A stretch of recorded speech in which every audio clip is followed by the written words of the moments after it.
ఆలూరులో MLA బుస్సినే Virupakshi comments. Chandrababu, Pawan, Lokesh మీ caller పట్టుకునే రోజులు దగ్గరపడ్డాయి. సంక్షేమ పథకాలకు బడ్జెట్‌లో అరకురు నిధులు కేటాయింపు. మహిళలకు ఉచిత బస్ ఎక్కడ చంద్రబాబు? ప్రతి మహిళకు రూ. 1500 ఊసే లేదు.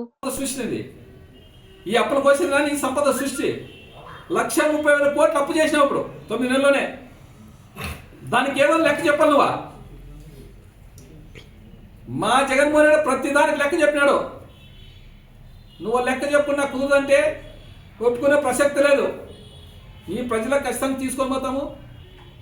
మీ నిలువ చేసే మేము కాదు, ప్రజలే మిమ్మల్ని ఖచ్చితంగా నిలుదీస్తామని చెప్తున్నాం. ఈ బడ్జెట్ది అంత అంకల్ గారెడి నువ్వు పెట్టుతున్నది ఏంటంటే అమరావతి కూడా పెడుతున్నావు, కానీ మా రాయలసీమలో ప్రతిసారి నువ్వు ఆలూరుకు వచ్చినప్పుడు చెప్తావు వేదావతిని. వేదావతిని పట్టించుకున్నావా? నగడో రిజర్వాయరు మా జగన్ అన్న పోయి మేము అడిగింటే 59 కోట్లు టెండర్ వేసి చేసినారు.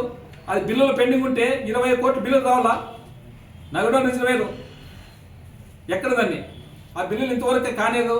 వేదావతి నువ్వే కదా చెప్పినది, నువ్వే ఈ ఆలూరులో నీవే సెంటర్లోనే. నేను వస్తేనే ఫస్ట్ వేదావతినే చేస్తాను, వేదావతి నిర్ణయిస్తానని చెప్పినావు.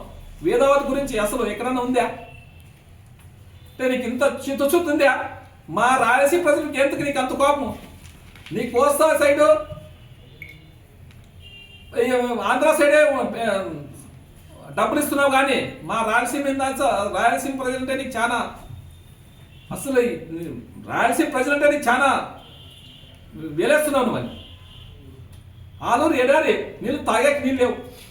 ఆ వేదావతి వస్తే ఖచ్చితంగా మా ఆలూరు మండలం అయితేనేవి ఆస్పర మండల గాయానికి అసలు వాళ్ళ గ్రామాలు వదిలిపెట్టిపోయినారు. ఇప్పుడు నీళ్ళు లేకే వాళ్ళ గ్రామాలు వదిలిపెట్టిపోయినారు. ఇప్పుడు నీళ్ళు ఉండి కాదు, నీళ్ళు ఊళ్ళో నీళ్ళు లేక గ్రామాలను వదిలిపెట్టిపోయినారు. కావాల్సి ఉంటే మీ బృందాన్ని, కావాల్సి ఉంటే మీ నాయకులు ఉన్నారు, మీ ఇన్ఛార్జ్ ఉన్నారు, కావాల్సి ఉంటే పోయి చూడమని గ్రామాల్లో పోయి ఎంత గోడాడుతున్నారో.